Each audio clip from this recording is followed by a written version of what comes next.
Hello, Master. Hello. This is the only thing that functions today, huh? How are you guys? We're okay, Master. How is Master? Thank God that you ask Oh. now and then. Okay, you have any questions? Yes, Master.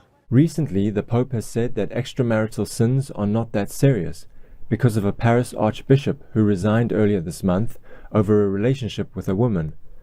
The Pope accepted his resignation not because of the sin, but because of the damaging rumors.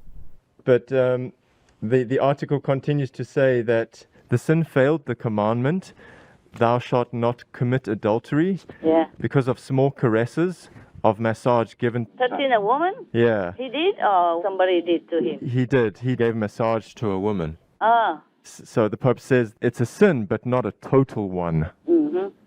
So the question is, Master, is it true what the Pope says, that extramarital sins are not that serious? Was the Archbishop married? It's not clear in the article. Normally in Catholicism, the bishops or the priests are not married, right?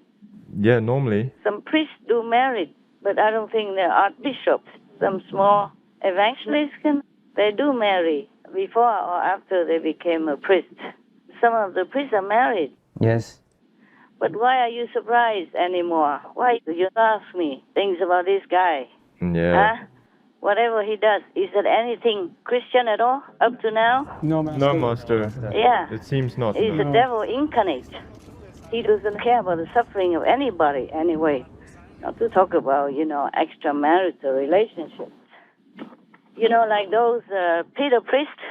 Yes. I call them that vocabulary because they are not priests and they're not normal pedophiles. You see? Yes, Master. So I call them pedo priests. Yes. It's not about forgiveness. It's about the suffering, the pain, the anguish of those little children who are supposed to be taken care of by the representatives of the holy teaching. Yes, Master. And this scar, they bear the whole life long. They could not even have a normal mental in their marriage or not marriage even. Yeah, they could not bear. They could not forget it. Some 3,000 perpetrators, more than 250,000 victims. For decades, the Catholic Church in France has provided fertile ground for child sex abuse by turning a blind eye or sometimes knowingly putting children in touch with predators. It estimates that about 216,000 people have suffered abuse at the hands of priests, monks and nuns. It's a secret that she kept for nearly 40 years. Thérèse was raped by a monk while she spent her holidays in an abbey when she was just a teenager. He would say that he had been pardoned, that he had been forgiven, so therefore he was not doing anything wrong. He would mix that with prayer and say things that, looking back, were pseudo-spiritual. He was not well, but he made me think that it was my fault because I was special. Thérèse has been haunted by the abuse. She only told her mother about it when she turned 40. It was at that point that I lost contact with my mother. She didn't want to see me, and I didn't see her for 10 years until she died. Many of the victims suffered for decades in silence. When he was 11, his parents sent him to a summer camp run by the Catholic Church. And then he came every night and he raped me. Every night. Except the last 2 days. Every night. He was never able to recover from the trauma. The experience left him with a chronic health condition. It was unbelievable. Nobody had acknowledged them. Nobody had helped them. The system protected the perpetrators. They were hardly ever punished. Usually they were just transferred and would continue what they were doing elsewhere. Bernard could only bring himself to report the priest 3 years ago. A bishop then contacted him. The phone call lasted exactly 37 seconds. The bishop wasn't sincere. There was no apology of any kind. He just said that he was praying for me Completely insane. All this pain and sorrow, the Pope could not care less. Yes, Master. Yes, Master. So whatever he said, you just throw it in the garbage can is the best. Okay, Master. Master. Yes. And don't make your eyes or ear dirty, filthy, and infected by him and his evil henchmen. Yes, Yes, Master. Master. They are there just to have a good life, to drink alcohol, to eat fat, big chicken, people, turkey, people, or pork, or beef, or whatever, and then just blah, blah, blah. Misleading people. Yes, These are hell people. Yes, Yes, Master. Because normal people, if they don't know, they say they don't know. They don't just open their mouth and preach and read and mislead people just to gain fame and possessions and live in comfort and even rape, molest the innocent children like nothing happened. Yes, Master. Yes, Master. There's no surprise anymore. Anyway, since you asked me, I'm telling you why the ancient masters laid down these rules. Like you don't have illicit sex, yeah? Yes, Master.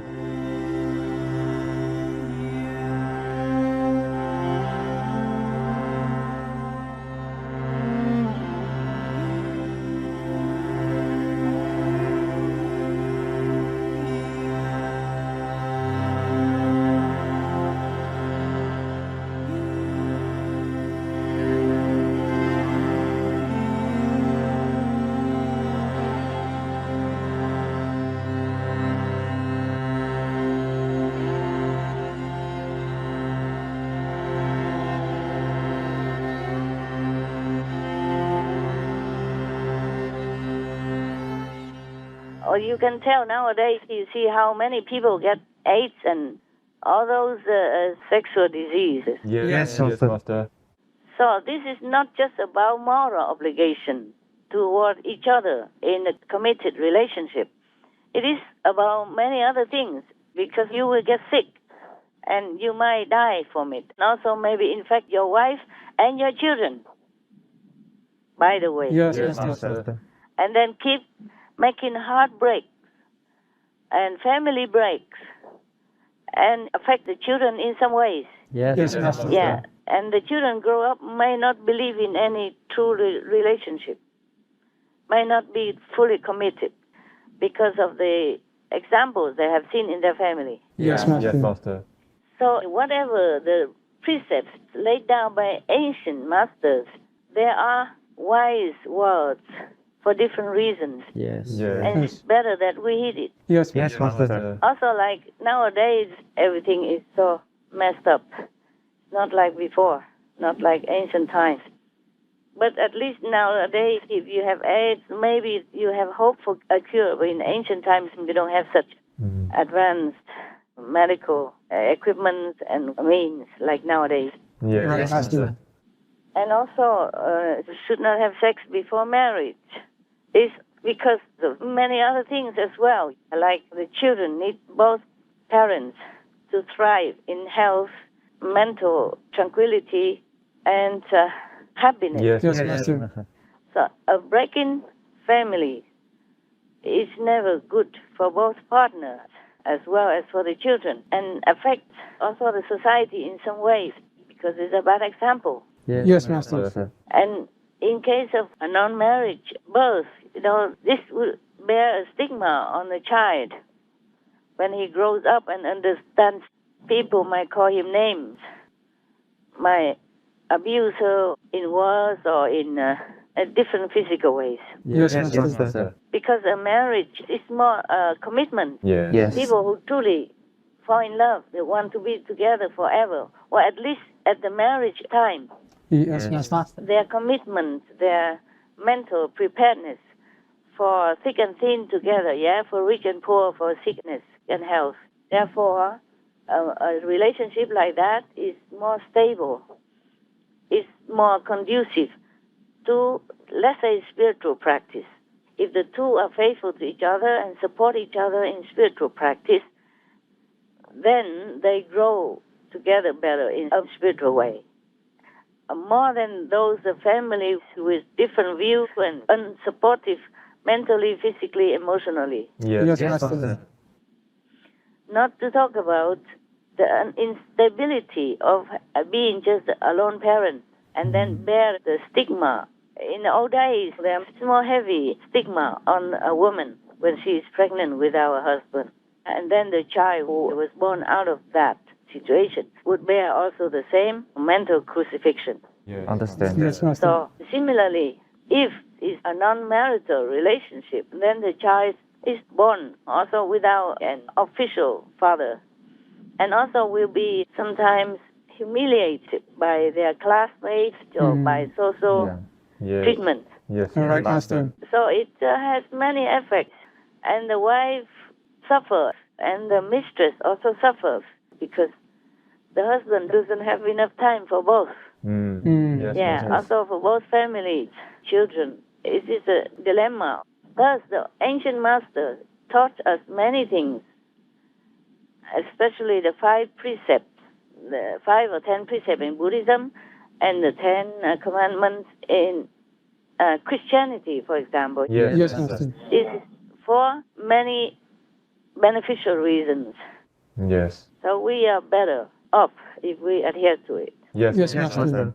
Nowadays, there are many sexual diseases transmitted to a large number of people because of all this illicit sexual misconduct. Yes, Master. And many families are broken because people don't adhere to the simple way of life anymore. Yes, Master.